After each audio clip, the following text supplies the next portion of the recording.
polímeros são relativamente recentes no que diz respeito à sua produção e utilização em massa, né? Criam aspectos positivos, né, na nossa vida moderna. Então, várias questões aí que hoje a gente pode lidar são realmente viabilizadas por alguns polímeros.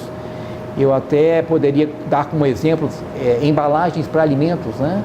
Que por um lado a gente tem um excesso em alguns momentos, né? Então sacolas sendo utilizadas de uma maneira muito exaustiva aí.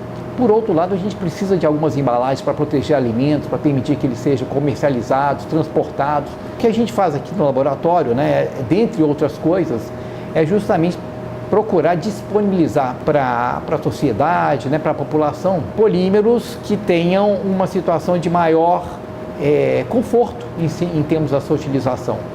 Então, ao mesmo tempo que eles vão cumprir as suas características, as suas obrigações funcionais, eles também vão tentar evitar, né, ou pelo menos minimizar questões ambientais importantes.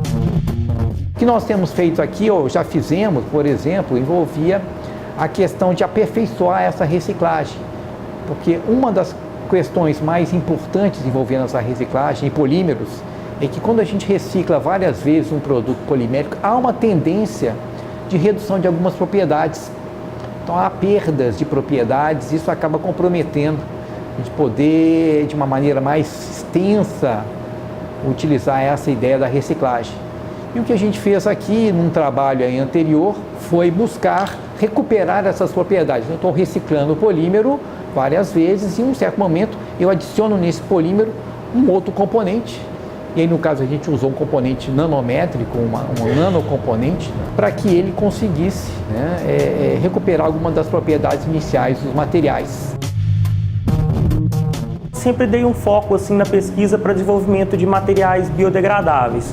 Comecei trabalhando com, por exemplo, incorporação de amido, pectina, quitosana no polietileno, que o polietileno é o polímero, vamos dizer, o plástico mais utilizado na fabricação de embalagem. Quando incorporava esses outros polímeros, vamos dizer que sejam naturais, no polietileno, eu consigo produzir uma embalagem parcialmente biodegradável. Por exemplo, uma sacola plástica, ela seria parcialmente degradada. A parte composta pelos polímeros naturais seriam decompostas por ação das bactérias e isso conseguiria mitigar um pouco o efeito do acúmulo desses materiais no meio ambiente.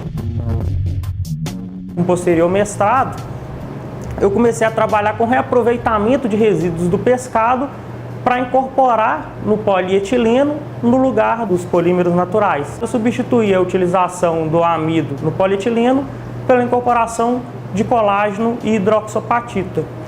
Esse colágeno a gente extraiu ele da pele do peixe e a hidroxapatita nós extraímos dos ossos dos peixes. E esse processo está em andamento. Então a gente conseguiu substituir 40% do polietileno.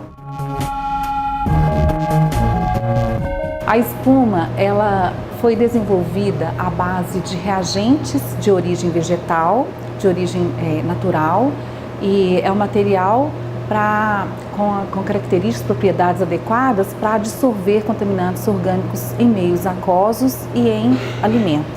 Hoje, o Brasil, nós sabemos que é um país que ele consome muito pesticida e com isso existem vários problemas de saúde. O foco do trabalho foi o quê? Tentar minimizar um pouco, remover esses pesticidas em águas superficiais e nos alimentos. Já que existem outros materiais adsorventes, né, sendo pesquisados, né, em todo o mundo, a ideia era sintetizar um material que fosse custo reduzido, né, que não fosse muito caro, que tivesse fácil acesso, que fosse fácil de sintetizar e que fosse extremamente eficiente na remoção aí desses contaminantes. Agora no pós-doutorado, pretendemos até avançar um pouco mais esse trabalho para remover os pesticidas em águas para consumo humano, né, assim como em alimentos. Trabalho que eu acho que não só contribui para a sustentabilidade, né, para o meio ambiente, mas ele contribui para a saúde também.